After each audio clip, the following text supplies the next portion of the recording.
ದೋಸೆ ಮಾಡೋದು ಹೇಗೆ ಅಂತ ನೋಡೋಣ. ನಾನು ಮಾಡೋ ದೋಸೆ ಸ್ವಲ್ಪ ಸ್ಪೆಷಲ್ಲು, ಅದಕ್ಕೆ ತೋರಿಸ್ತಾ ಇದ್ದೀನಿ. ಒಂದು ಸಣ್ಣ ಲೋಟ ಅಳತೆ ತೊಗೊತಾ ಇದ್ದೀನಿ. ಅದಕ್ಕೆ 3/4 ಲೋಟದಷ್ಟು ಉದ್ದಿನಬೇಳೆ, 1 ಹಿಡಿ ಕಡಲೆಬೇಳೆ, 1 ಹಿಡಿ ತೊಗರಿಬೇಳೆ. ಹೌದು, ನಾನು ತೊಗರಿಬೇಳೆನೂ ಹಾಕ್ತೀನಿ ದೋಸೆಗೆ. ಆಮೇಲೆ 3/2 ಲೋಟದಷ್ಟು ಅಕ್ಕಿ. ನೀವು ಯಾವ ಲೋಟ ಅಳತೆ ಬೇಕಾದರೂ ತೊಗೊಳ್ಳಿ. ನಾನು ಚಿಕ್ಕ ಲೋಟ ತೊಗೊಂಡಿದ್ದೀನಿ. ಯಾಕಪ್ಪ ಅಂತಂದರೆ ಜಾಸ್ತಿ ದೋಸೆ ಹಿಟ್ಟು ಅವಶ್ಯಕತೆ ಬೀಳಲ್ಲ. ನಾನು ಒಂದು ಹೊತ್ತಿಗೆ ಖರ್ಚಾಗೋ ಹಾಗೆ ಅಥವಾ ಹಬ್ಬ ಅಂದರೆ 2 ಹೊತ್ತಿಗೆ ತಿನ್ನೋ ಥರ ನಾನು ದೋಸೆ ಮಾಡ್ತೀನಿ. ಅದಕ್ಕೋಸ್ಕರ ಕಮ್ಮಿನೇ ತೋರಿಸ್ತಾ ಇದ್ದೀನಿ. ನೀವು ಮನೆಯಲ್ಲಿ ಕಮ್ಮಿ ಜನ ಇದ್ದೀರಾ ಅಂತಂದರೆ ನೀವು ಇಷ್ಟು ಸಣ್ಣ ಲೋಟದಲ್ಲಿ ಅಳತೆಗೆ ಹಾಕ್ಕೊಂಬಿಟ್ಟು ದೋಸೆ ಮಾಡ್ಕೊಂಬಿಡ್ಬೋದು.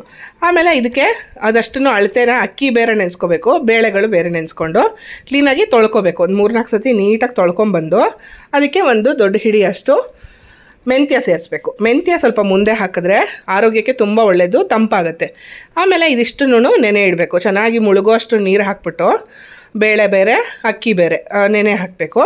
ಒಂದು 4 to 6 hours ನೆಂದರೆ ತುಂಬ ಚೆನ್ನಾಗಾಗುತ್ತೆ. ನೋಡಿ, ಇದು ಈ ಥರ ನೆನಿಬೇಕು, ಅರಳಬೇಕು. ಚೆನ್ನಾಗಿ ಅರಳೋವರೆಗೂ ನೀವು ಚೆನ್ನಾಗಿ ನೆನೆಸ್ಕೊಳ್ಳಿ. ಅದಾದಮೇಲೆ ಇನ್ನೇನು ರುಬ್ತೀರಾ ಅನ್ನುವಾಗ ಒಂದು ಹಿಡಿಯಷ್ಟು ಅವಲಕ್ಕಿನ ಸಪ್ರೇಟಾಗಿ ಹಾಕ್ಕೊಂಬಿಟ್ಟು ಅದನ್ನು ನೆನೆಸ್ಕೊಂಡು ಒಂದು ಅರ್ಧ ಗಂಟೆ ನೆನೆಯಕ್ಕೆ ಬಿಟ್ಬಿಟ್ಟು ಎಲ್ಲದನ್ನೂ ಸಪ್ರೇಟ್ ರುಬ್ಕೋಬೇಕು. ಉದ್ದಿನಬೇಳೆ ಸಪ್ರೇಟು, ಉದ್ದಿನಬೇಳೆ ಮತ್ತು ಬೇಳೆಗಳು ಸಪ್ರೇಟ್ ನೆನೆಸಿರ್ತೀವಲ್ವ, ಅದು ಸಪ್ರೇಟಾಗಿ ರುಬ್ಕೊಳ್ಳೋದು. ಆಮೇಲೆ ಅವಲಕ್ಕಿ ಸಪ್ರೇಟಾಗಿ, ಅಕ್ಕಿ ಸಪ್ರೇಟಾಗಿ ರುಬ್ಕೊಂಡು ಎಲ್ಲದನ್ನೂ ಒಟ್ಟಿಗೆ ಮಿಕ್ಸ್ ಮಾಡ್ಕೋಬೇಕು.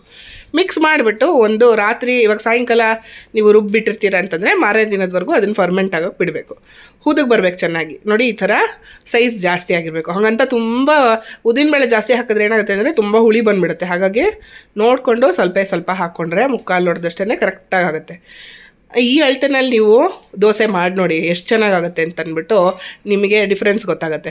ಆಮೇಲೆ ಚೆನ್ನಾಗಿ ಹುದುಗಿರುತ್ತಲ್ವ ಮಾರೇ ದಿನ, ಆವಾಗ ಅದಕ್ಕೆ ಬೇಕಾಗಿರೋಷ್ಟು ರುಚಿಗೆ ತಕ್ಕನಷ್ಟು ಉಪ್ಪು ಹಾಕ್ಕೊಂಡು, ಬೇಕು ಅಂದರೆ ಸ್ವಲ್ಪ ನೀರು ಸೇರಿಸ್ಕೊಳ್ಳಿ. ಇಲ್ಲ ಅಂತಂದರೆ ಹೀಗೆ ಗಟ್ಟಿಯಾಗೇ ದೋಸೆ ಹಿಟ್ಟನ್ನ ದೋಸೆ ಮಾಡ್ಕೊಂಬಿಟ್ರೆ ಗರಿಗರಿಯಾಗಿರೋಂಥ ಘಮ್ ಅನ್ನೋಂಥ ದೋಸೆ ರೆಡಿಯಾಗುತ್ತೆ. ಯಾವುದೇ ಕಾರಣಕ್ಕೂ ಒಂಚೂರು ಹುಳಿ ಬರಲ್ಲ, ತುಂಬ ಟೇಸ್ಟಿಯಾಗುತ್ತೆ. ಈ ಥರ ದೋಸೆ ನೀವು ಇವತ್ತಿನ ತನಕ ಟ್ರೈ ಮಾಡಿಲ್ಲ ಅಂದರೆ ಇವತ್ತೇ ಟ್ರೈ ಮಾಡಿ, ತುಂಬ ಚೆನ್ನಾಗಾಗುತ್ತೆ. ಆಮೇಲೆ ನೀವು ದೋಸೆ ಮಾಡುವಾಗಲೂ ಅಷ್ಟೇ ಹಾಕ್ತೀರಲ್ವ, ದೋಸೆ ಹಿಟ್ಟು ಹಾಕಿದ ತಕ್ಷಣ ತೆಳುವಾಗಿ ನೀಟಾಗಿ ಹರಡ್ಕೊಬಿಡಿ. ಅತೀ ತೆಳ್ಳಗೆ ಪೇಪರ್ ಥರ ಮಾಡಬೇಕು ಅಂತಂದರೆ ಮಧ್ಯದಲ್ಲಿ ನೀವು ಗಟ್ಟಿಯಾಗಿ ಜಾಗ ಬಿಡ್ತೀರಾ, ಪೂರ್ತಿ ತೆಳ್ಳಗೇ ಹರಡ್ಕೊಳ್ಳಿ. ಇಲ್ಲಾಂತಂದರೆ ಈ ಥರ ಸ್ವಲ್ಪ ಮಧ್ಯದಲ್ಲಿ ಸ್ವಲ್ಪ ಥಿಕ್ಕಾಗಿಟ್ಬಿಟ್ಟು ಸುತ್ತೂರು ತೆಳ್ಳಗೆ ಮಾಡಿದ್ರೂ ತುಂಬ ರುಚಿಯಾಗುತ್ತೆ. ಆಮೇಲೆ ಚೆನ್ನಾಗಿ ಎಣ್ಣೆ ಹಾಕ್ಬಿಟ್ಟು ಗರಿ ಅಂತ 2 ಕಡೆಯೂ ತಿರುಗಿಸಿ ಬೇಯಿಸ್ಬಿಟ್ಟು ಒಳ್ಳೆ ಚಟ್ನಿ ಜೊತೆ ಅಥವಾ ಪಲ್ಯ ಜೊತೆ ಕೊಟ್ಬಿಟ್ರೆ ಮಸಾಲೆ ದೋಸೆ ಥರನೇ ಇರುತ್ತೆ, ತುಂಬ ಚೆನ್ನಾಗಾಗತ್ತೆ.